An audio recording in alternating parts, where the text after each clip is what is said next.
विपक्ष ने, कांग्रेस पार्टी ने चर्चा की। सबसे पहला तो हमारा गैम्बलिंग से रिलेटेड बिल था।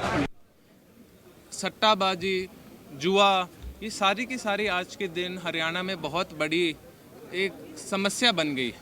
हमारे नौजवानों के पास नौकरी तो है नहीं, वो अपने माँ बाप के जेवर जुवर गिरवी रख के कहीं से भी पैसा मिलता है उसको लेकर जुआ में लगा देते, तो कोई समय तो बीते। और ये जुआ इंडस्ट्री है धीमे धीमे हरियाणा में बहुत बड़ी बन गई है। इसकी रेगुलेशन के लिए, इसको रोकने के लिए एक नियम लेके आए। पूरा विपक्ष, कांग्रेस पार्टी भी बड़ी खुश थी कि ये नियम लेकर आओ कि जल्दी से जल्दी ये जुआ का काम बंद किया जाए हमारे प्रदेश में। लेकिन दिक्कत क्या हुई, ये भाजपा सरकार अपना नियम रेल रोड करने में अनेक लूप होल छोड़ गई इस नियम में। मैं 2-3-4 लूप होल आपको ये बताना चाहता हूँ। सबसे पहले जो पब्लिक गैम्बलिंग एक्ट में इन्हें लूप होल छोड़ा है कि यह है कि अगर कोई आदमी यह कहे कि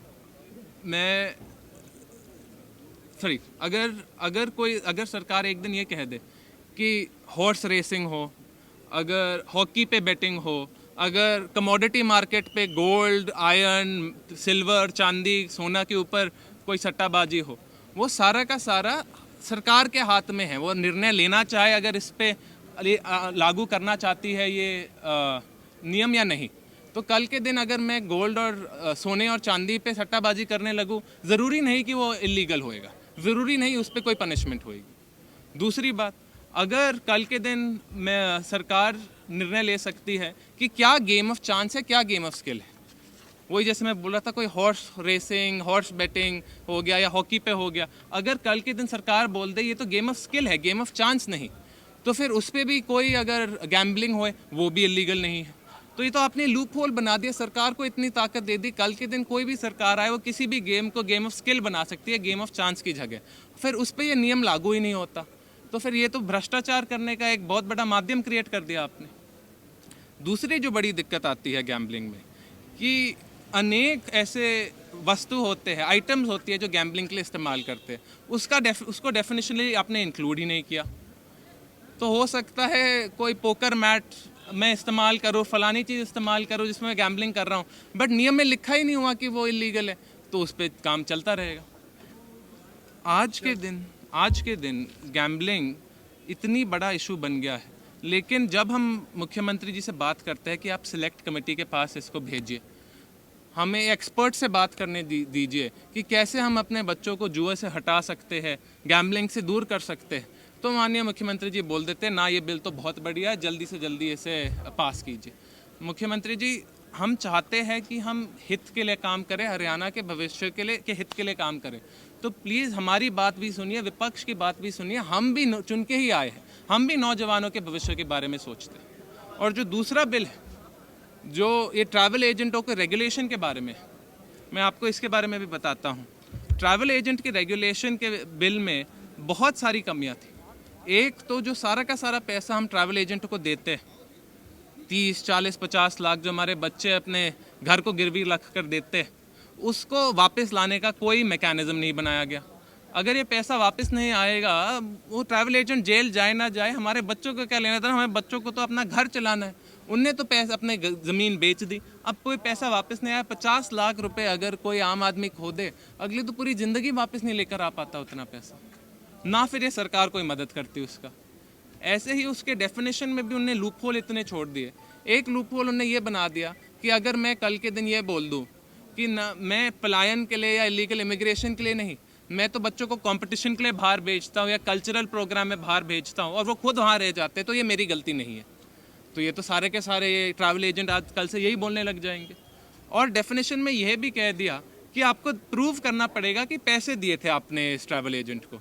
आप तो जानते ही हैं, गाँव में, छोटे शहरों में तो कैश दिया जाता है, 20-30 लाख बहुत कैश होता है, बट फिर भी कैश ही दिया जाता है।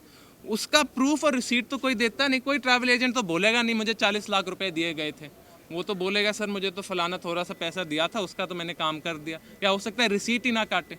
तो फिर वो बर्डन ऑफ प्रूफ फिर से हमारे बच्चों पे आ जाता है। ये हमारे बच्चों की मदद करने की जगह है तो हमारे बच्चों को और काम देने का है और उन्हें फिर से किसी सरकारी अफसरों या कोर्ट के चक्कर लगाने के लिए। ये अनेक दिक्कतें। मैं पब्लिक गैम्बलिंग में भी मैं वही बात करना चाहता था। अगर आप और प्रांतों को देखोगे पब्लिक गैम्बलिंग और बच्चों के पलायन और ट्रैवल एजेंट की रेगुलेशन में उन्होंने अनेक अथॉरिटियाँ बनाई हैं। आप आंध्र प्रदेश, तेलंगाना को देखिए, आप मिज़ोरम को देखिए, आप तमिलनाडु को देखिए, ये बहुत सारा काम कर रहे हैं और इनके नियम को हमें सीख के सिलेक्ट कमेटी बैठा के हमें अपने नियम बनाने चाहिए। लेकिन ना तो हम अपने जो आसपास वाले प्रांत हैं या भारत के प्रांत हैं उनसे सीखते, ना विदेश में जो नियम बने हैं उनसे सीखते। ये तो जो एक दिन ये सरकार सोचती है हम कुछ नियम बनाएंगे, उसी दिन बना के पास करवा देते। ऐसे काम नहीं चलेगा। और मैं सच्ची में विनती करता हूँ कि माननीय मुख्यमंत्री जी और ये सारी भाजपा सरकार सबकी बात सुने, सारे इनपुट ले, एक्सपर्ट से बात करें और ये सारे के सारे लूप होल जो इन दोनों नियमों में बने हैं ये हम जल्दी से जल्दी अमेंडमेंट के माध्यम से क्लोज करें। शुक्रिया।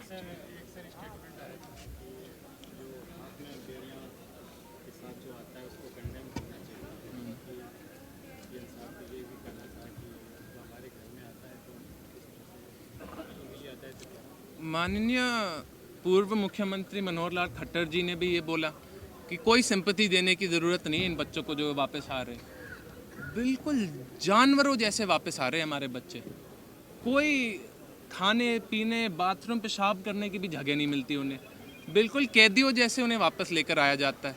और हम तो अगर जब पंजाब लैंड करते हैं, पंजाब कहीं आते हैं, उन्हें तो हम वहाँ वापस लेने के लिए भी हम क्या कोई प्रिजन वैन ही भेजते हैं उनके लिए। ये हमारे ही बच्चे हैं।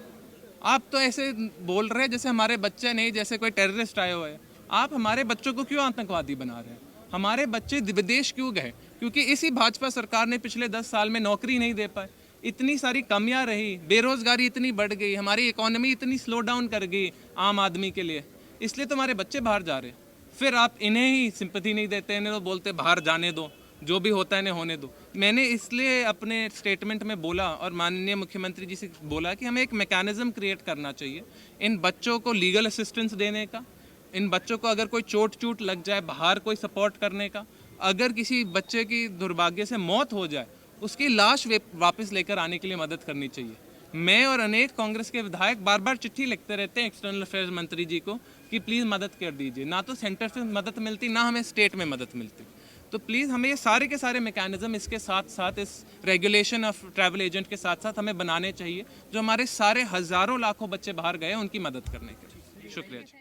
हमसे जुड़े रहने के लिए हमारे YouTube चैनल को सब्सक्राइब करें और नई वीडियो की नोटिफिकेशन के लिए बेल आइकॉन को दबाएं।